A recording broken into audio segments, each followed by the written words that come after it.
এই ঘাটের মোড়াটার আবার নতুন করে সাজগোজ দেখতে হতো না, একবার স্বামীর সাথেই গত হতো। এই হচ্ছে আমাদের মোলা।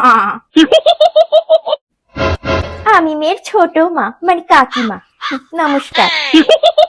আমার 10তম স্বামীর 300তম সতীনের 2 নম্বর সন্তান। পাত্তর আমাদের অনেক পছন্দ হয়েছে। আমাদের জামাই হবুকে তো পুরো রাজপুত্রের ঘোড়ার মতন দেখতে, রাজপুত্রের মতন দেখতে।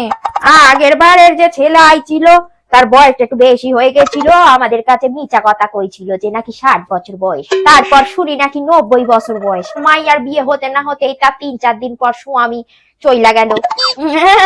আমার বলার অল্পই বয়স, 60। তা ভালো হয়েছে, সুপাত্তর একটা পেয়ে গেল।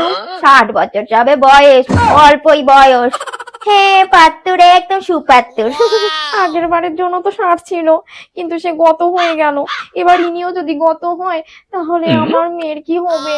আগের বারের জন গত হয়েছিল তার কারণ তারা আমাদের মিথ্যা কথা কইছিল যে 60 বছর বয়স, কিন্তু পরে শুনলাম তো যে 90 বছর বয়স।